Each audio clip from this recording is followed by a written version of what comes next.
Welcome to the CUInsight Experience. I'm Randy Smith, one of the co-founders of CUInsight.com. And I'm Jill Nowacki, founder and CEO of Humanidei. Thanks for joining us as we continue exploring the human side of leadership. Today's episode is brought to you by the Sheeter Group, a leading executive benefits firm that meets your retention and succession needs. From non-qualified benefit plans to compensation studies and performance design, they're helping credit unions invest in leadership that lasts. Learn more at sheetergroup.com. Today's conversation centers on something that is simple, powerful, and often underestimated in leadership: gratitude.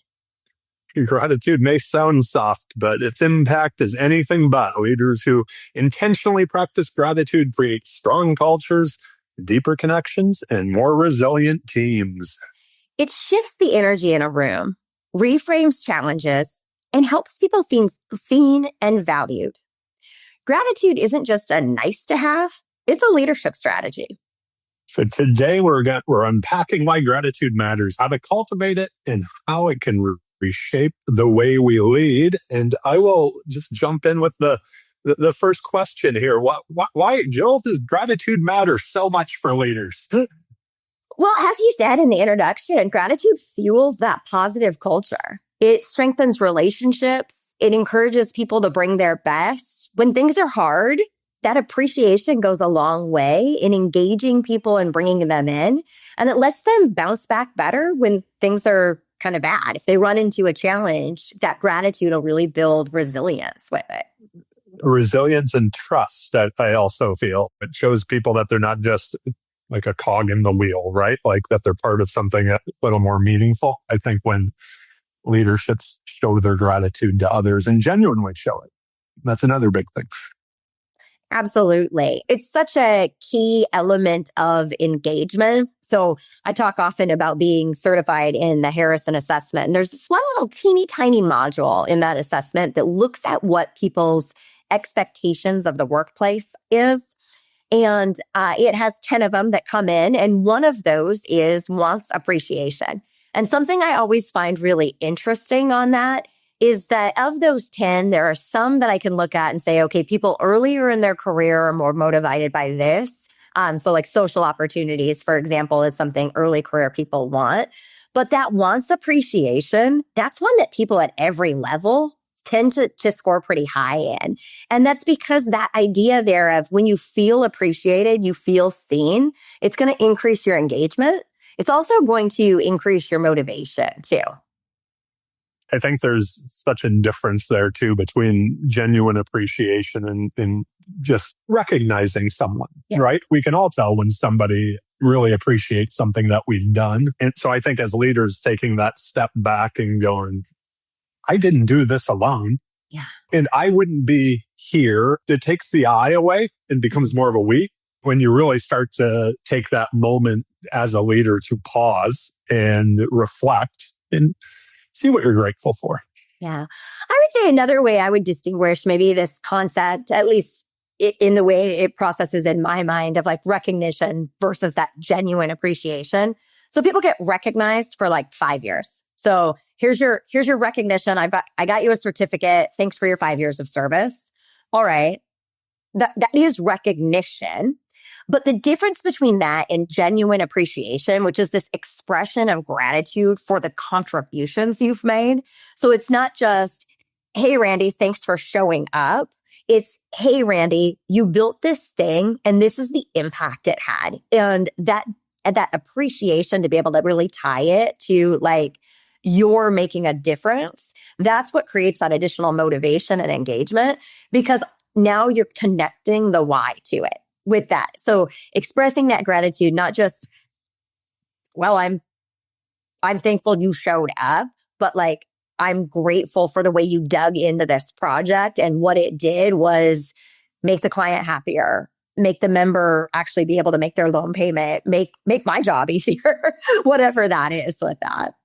When we talked about doing this topic, something that kept popping into my mind was I'm a big fan of Ryan Holiday books. In the kind of stoic gratitude way. He talks often on his podcast, but also in a couple of his books about how gratitude helps cut through the noise in life. But I think that's also obviously can be applied to leadership as well, where it's that pause. It's being grateful, maybe when things seem chaotic, on what we have, but it also cuts that monkey mind noise in our head that was like, well, what if, instead of like, well, here's what we have. Here's where we're strong. Like, just even being like, well, I'm thankful we're good at this, or I'm thankful we have these people, or I'm thankful that this team works this way, instead of looking for the negatives. To me, that allows even focus, in the sense that, okay, this is what we have today in this moment at this credit union right now. This is what we're the best at. I'm sure grateful for that. Let's run with that. And that was something, as I was prepping for this, I kept coming back to, was that pausing for a gratitude practice, even if it's not called a practice, if you just kind of sit for a second and think about what you're grateful for, it kind of turns off some of those noises that bounce around between our ears. Yeah, that's a great point too. So we've talked about, okay, gratitude is good. It's engaging your employees. It's going to motivate your employees. It's going to make them feel seen and appreciated. And gratitude is important too, to focus a leader, focus a team, focus a direction. So great. We've made the case for gratitude, right? It's powerful. It's dynamic. People should definitely do this. Why don't people do it more? Oh, I think the biggest thing, I'll be honest, because this is something that I think about often, and I think I see in others, but I also at times see it in myself, is that idea that you get so wrapped up in today and the fire that's in front of you that you feel you need to put out. And that whether times are good or bad, I think a lot of the times when things seem stressed, that idea of being grateful, if you don't feel grateful in the moment, it's sometimes, I think, very easy to get away from that idea of being grateful. And yet, to me, that is the most important time, because if we look back at where we are today and the tools we have today, those all probably came from other struggles that we've had along the way. So to be grateful for that life learned experience, to be grateful for the experience that your team has had, even if things seem like they're off right now. Yeah. Yeah, that's interesting. I've actually seen, and maybe even myself, had some experiences over time where you start to see like a level of disengagement, like things, it's urgent. We're working at a fast pace. Everybody's moving. We're so task oriented, and you start to see some cracks in the foundation. And if you're talking to somebody who's not in the situation, you're saying, oh, I'm struggling with these things. And they say to you, like your coach says to you, your executive coach says to you, well, what have you done to show the team appreciation? Sometimes a response that I get in those situations is kind of, I mean, maybe not necessarily this direct, but is sort of this idea of, well, if I show them appreciation now, they're going to think they don't have to work as hard, and we haven't gotten to the finish line yet. Once we get to the finish line, once the project is actually done, that's when I'll express the appreciation. But I'm afraid if I say it now, they'll think that they can relax, they can calm down, and we're still in the middle of the fire here. So let's not take this time to stop and thank everybody. And some of that might be because like we think, oh, it has to be this big gesture. And like, we're not as intentional or thoughtful maybe about the showing it along the way too. That was exactly the point that was running through my head as you were saying that. Was like, oh, we have to wait for the whole team meeting or the holiday party to recognize everybody, or your anniversary or your performance review, when we all know that in the moment. I think about it like, if we're sitting at our desk and we're like, boy, that person's been doing a nice job, fire off the text, send the email. When you see them, walk down to their office if you're in office, right? And say, hey, I just wanted to let you know, I'm grateful for the work you're doing. You're doing outstanding to them. It's more personal, quite honestly. So yeah, I do think that leaders struggle sometimes. I think the point that you made about like, oh, I don't want to say you're doing good until we're done. That's a real one. I would think So is like we get in our own ways thinking that if we're going to do it, it has to be grand. And I don't just think that's the case, quite honestly. So I have a question for you. And no, I'm just curious, kind of like, because to me, it's been this interesting case study that stuck with me for 25 years since I was in this college class. So probably no surprise that my favorite class in college was like small group communication. And it was a lot of stuff about how does communication in the workplace work? How does team communication work? How do you pull that out? And we were having a conversation one time, and not every lesson from college has stuck with me from 25 years, but there was this conversation around how do leaders appreciate teams? And the professor told us a story about how he was once on a team and somebody came across the leader's like day planner or calendar. And on the calendar, it'd be like the second Tuesday of the month was like, show appreciation for Randy. Wednesday, it was like show appreciation for Jill. And so it was really, he had put these notes in his calendar to like thank specific team members on specific days. And the general group consensus, well, let me actually just say, how does that feel to you? Like if you found that from a leader and you saw that, how would you take that? Okay. So I laughed as you said that. And because my initial gut reaction was probably what a lot of the class was, that feels like it seems manufactured. But then I kind of pulled myself back because I took a moment and I paused. And it's like, that's an intentional person who's going to have to think. It's not like it's just going to be like, Jill, I appreciate you closing more loans. I'm in marketing. Right. What, you know what I mean? Like that doesn't apply to me. So that leader is being intentional in the fact that they are going to, like, it's important enough for them to put it on their calendar to think about Jill and to think about Randy and make sure that like they're taking that, and it may just be a few seconds, but we don't know what they put into it, right? Like to genuinely reflect and say, boy, I am grateful for that contribution to what we're doing. To me, it reminds me of that idea of like scheduled date night in relationships. You know, like you and I are very intentional about scheduling trips where we can get away because that's a time that we both are able to be present and disconnect. We sat down and planned out 2026 already, because if we don't, things get in the way. That's being intentional. Should it just be spontaneous? Most of the time when it's just spontaneous, things don't get done. So I actually, did a full 180 on that from as I was listening to, as you continued to talk, going, oh no, I actually liked this a lot. Yeah. So I was absolutely in the minority at the time. And my tendency is like, usually if I'm the one who thinks differently, I assume I'm wrong. And so I am pretty quick to kind of come around on that. But this is one that because I was in the minority and I was looking for where the majority of the class felt it was inauthentic. They felt like that was not the right way to do it. And like, here's the thing, like, I really like getting flowers. Like, I love it when you bring me flowers. And if you stop doing that because whatever, it slips your mind or something, like that would make me sad.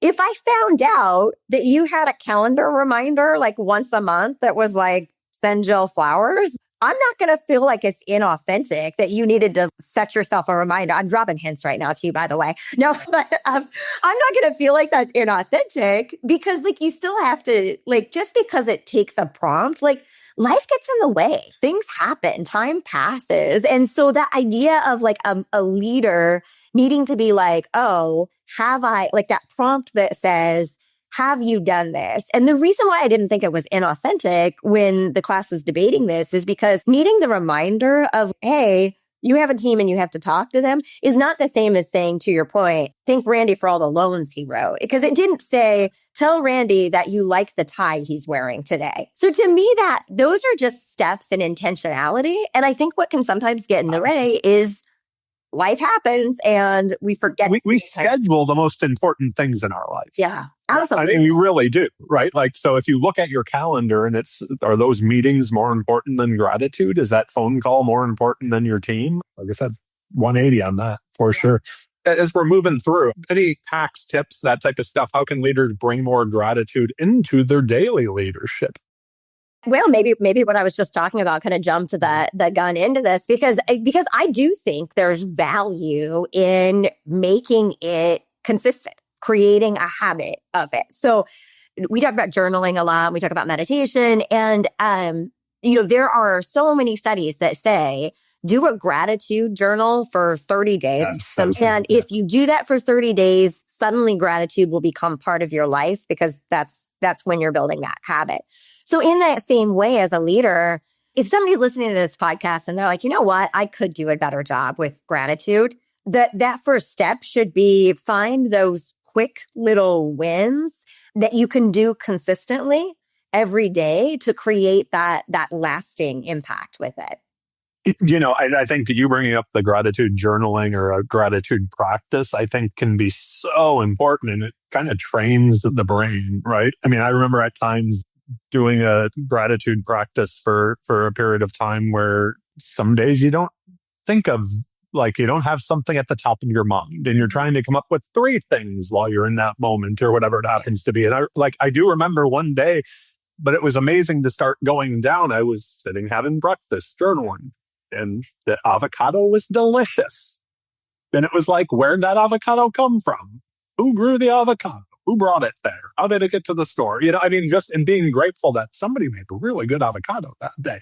It's that little thing, but it's the idea that I think kind of going back to the initial part of the conversation that we were having is like, gratitude doesn't have to be huge. You could be truly grateful because somebody asked you how you were doing when you were having a bad day, or congratulated you on something you do. Well, I'm grateful for the recognition. That to me is, I think, something that leaders can bring in, is that idea of getting in the habit of looking for it, of looking for all the little things, right? Like that happen throughout the day to make your life better, make your members' lives better, to make the organization's lives better. And boy, that could be anyone, anywhere, at any point in time, right? Yeah. And the other element that happens, the other really great outcome is when leaders start to do this and they start to practice this gratitude openly. At first, it might feel a little bit vulnerable. It might feel a little bit, again, like that kind of, oh, am I being effusive or am I being over the top? But even those small little gestures, once a leader starts practicing it, it really can become contagious. And you start to see it with teams then expressing that gratitude to one another. There's this little ritual of gratitude that we do at Humanidei, where we do Friday favorites in our team chat. And the idea behind it, how it started, was just like a sort of we also do Wednesdays, which are a brag moment, but Friday favorites are meant to be a gratitude moment. So it's something that happened this week that's usually influenced by somebody else that was like your favorite thing. And oftentimes when one person starts it, then everybody else jumps in too. And so like last week, we had a new team member who started. I had told her about the ritual. So it was her first Friday working with us, and it was like 8 a.m. Central Time, so early in the day, and she popped her Friday favorite in there to express some gratitude for another team member who made her onboarding really smooth. And then it was suddenly like, as soon as she did that, then it was like, oh, thanks, Mayuri, for making the slides so good. Thanks to Sierra for doing this. It ends up creating this like contagious culture where you feel a lot better. You feel seen when somebody's thanking you. And it really actually feels really good to the person doing the thanking too, that they were able to kind of show up that way. So I think one thing that as leaders think about bringing more gratitude into daily leadership, looking for ways to do it and bring others into that too, to make it a part of the culture with that gratitude. I absolutely love that you do the Friday favorites. And that was something, as I was kind of wrapping my head around this episode, that was on my mind. I was hoping you would bring up, because I do think about it, and I think might be mixing up podcasts and books, but I think it might have been Jay Sheedy's like Think Like a Monk or something, or maybe it was on his podcast where he talked about starting meetings with gratitude. Even in smaller group meetings, okay, let's go around the table and say something we're grateful for or proud of or thank somebody.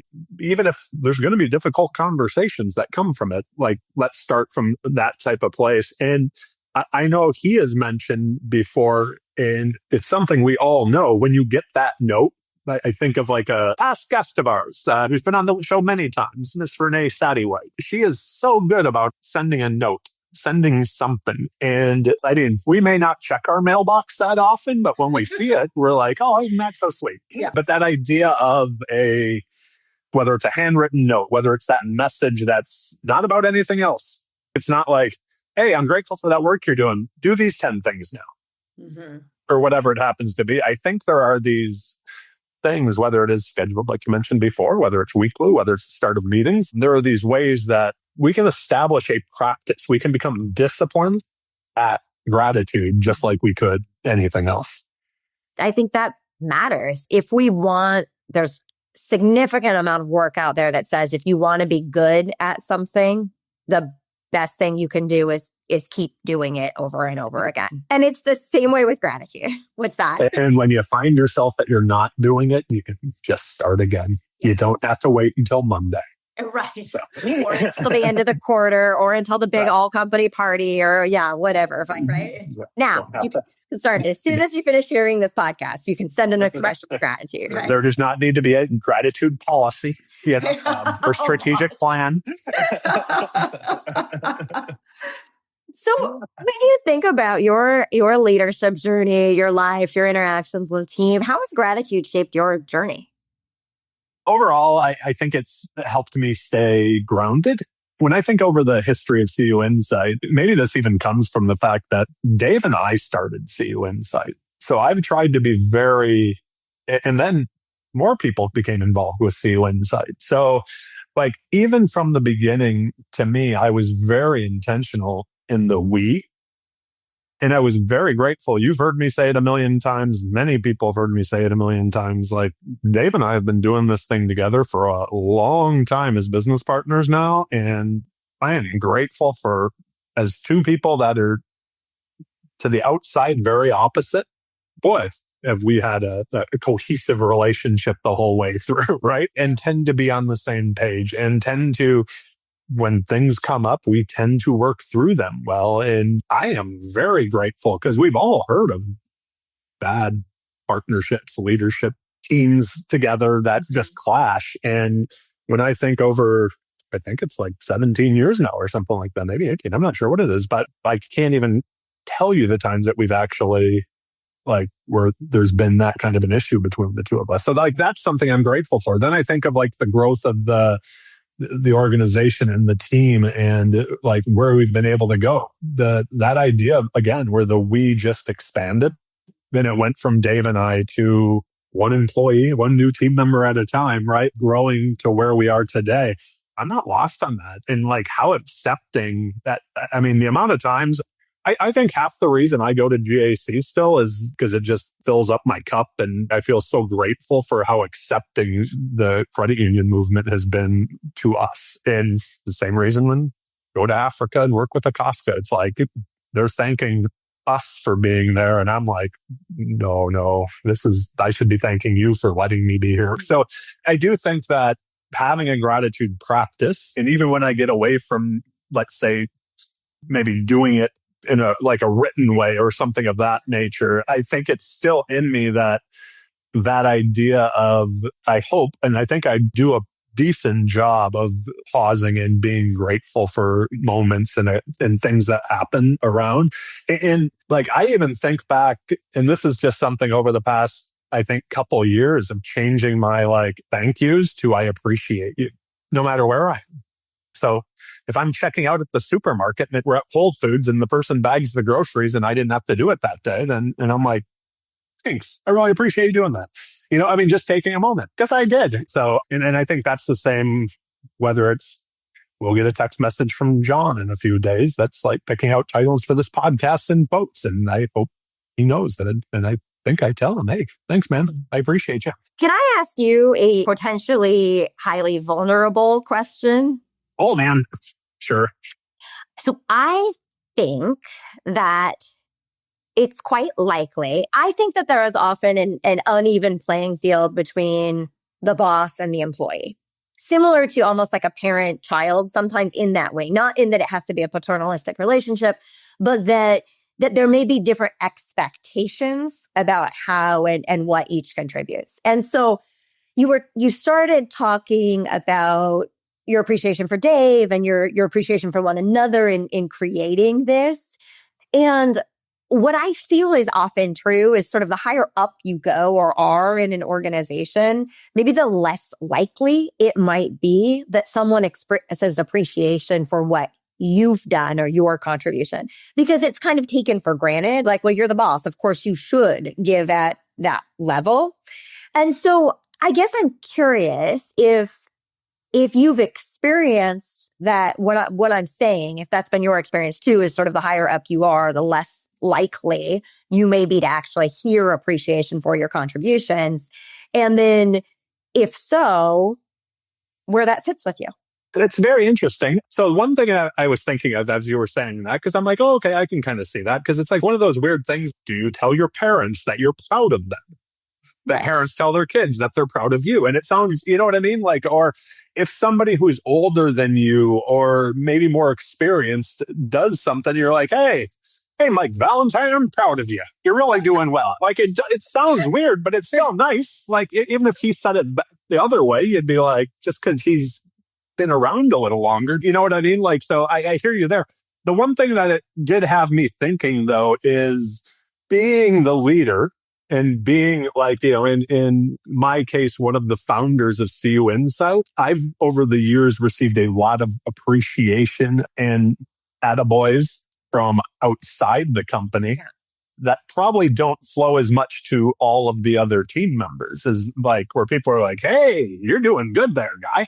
And that to me that's one of those things where it's like, well, I can't take credit for all that. You know, I mean, like, even though you, as the leader, you get a lot of the credit, you tend to be the one who gets the award. You get the recognition, even though you're not the one who's doing it alone. So, yeah, I'm not sure if that... I definitely think you get the recognition. I guess, but again, that recognition versus appreciation and the distinction between the two, maybe. So, yeah.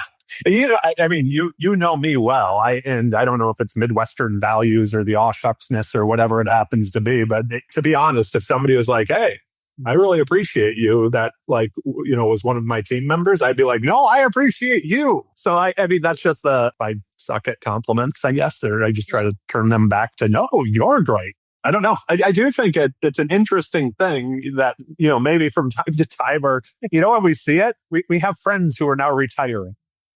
We've been around long enough, right?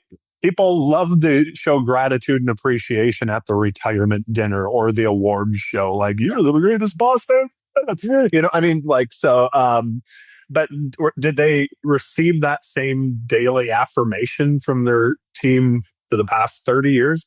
My guess is probably not, maybe from time to time, but I kind of think it just goes with the territory, right? Like, I don't know. I think I'm a bad person to ask that to, too, because I'm not sure how much that lands. Do you know what I mean? Like, I'm like, oh, this maybe it may. So, yeah. What about you there, boss? Well, as we were talking through this, and I will name names in this particular situation, I have one team member who very consistently says, I appreciate you to me. And not thank you, and not, but it's Carl Clark, who when... I didn't know Carl. Right? A lot of people know Carl. I always, every time I know, people are like, Carl, he's the best. I'm like, we all love Carl. But that probably is because he expresses appreciation for people too. But it is something that maybe one of the first times, you know, we had an exchange where like, I will say this sounds a little bit braggadocious, but he doesn't just say it because it's a random Tuesday. It's like, when I actually deserve the appreciation, like I've done something in a way that he genuinely appreciates. So it's not like it's like when you're signing off from a call and it's like, okay, love you, bye. It's not that kind of like an automatic, okay, I appreciate you, talk to you later. It's he says it in a way that is genuine and appreciated. And I think because he did it, it sort of struck me that, like, wow, sort of been a long time since he's been not just a Humanidei, but was a CEO before that too. And so to your point, kind of, you don't tell your parents you're proud of them. You don't tell your boss, hey, job well done. And so the first time that he expressed that appreciation to me, it was surprising in a good way. It wasn't like I was like, oh, that's weird. It was like, oh, that feels really nice. And so I think it was sort of illuminating to me, not that I had been spending years ruminating on, nobody ever tells me thank you, but that when somebody did it, it was like, that really felt good to me from that side of it. And, same because we do work so much externally. And even as a league president, you get a lot of that expression of appreciation from your members or your clients. But when Carl expresses it to me, and he's probably the most consistent person I've worked with who does that, it is kind of like, oh, I'm human too. And he made me feel that way. Like he's seeing me not just as the boss, but like as a human. And that's kind of a nice feeling. Way to go, Carl. Thanks, Carl. That's good stuff. So any final thoughts before we wrap this thing up? I'm watching the time now. Anything you want to leave people with? I think probably what we've been able to really emphasize in this 35 minutes so far is that gratitude is really simple, but as simple as it is and as simple as it can be, it's also one of the most powerful leadership practices that we have. And when we use it intentionally, whether we have to calendar it or not, but when we use it intentionally, it really does transform how we lead, how our teams experience us, and even how our teams treat one another as well. I would add, just for everybody who's listening, to think about the people or moments that you might be grateful for right now. It doesn't have to even be work, quite honestly, but take that pause. And if that is another person, let them know. Maybe ask yourself this: who should hear from you today? Can you make someone day? WWCD. Yeah, what would Carl do? And with that, I do want to say that we are grateful for the Sheeter Group for being the supporters of these conversations all year. Check out the show notes for the links and resources. And don't forget to subscribe on your favorite podcast platforms, Apple, Spotify, Amazon, wherever you listen. We are also very grateful for all of you for listening. We wouldn't get to have this much fun. And when I will say this, much like Carl, we do get people that reach out and tell us that they appreciated an episode. We're grateful for those too. A little bit of feedback. We love it. So I would say that one other thing is, I think we only have one episode left this year. So it's grateful for a great season, and we'll try to figure out something fun to do for that last episode of 2025. Crazy. Amazing. Wow. That came up fast. So, Yeah. I have to, a quick ad. Sorry on that. But that idea of being grateful. I was just in America's Small Credit Union Conference recently. And one of the CEOs came up to me and said, hey, you just rode in the car with me. I listened to you on your episode on alignment on the way here. And so I was like, oh, thanks, Jody. Like, that's so great. And so, Jody, we are grateful for you. We are grateful for Jody. Yeah, but absolutely. So grateful for the listeners. And it's so fun when somebody comes up and recognizes your laugh or otherwise expresses the little takeaways they got from podcasts. Is so much fun. So my laugh and your brilliance is there you go. So we absolutely will be back soon. Until then, be grateful, be present, and lead with heart. Thank you all for listening. We will see you soon.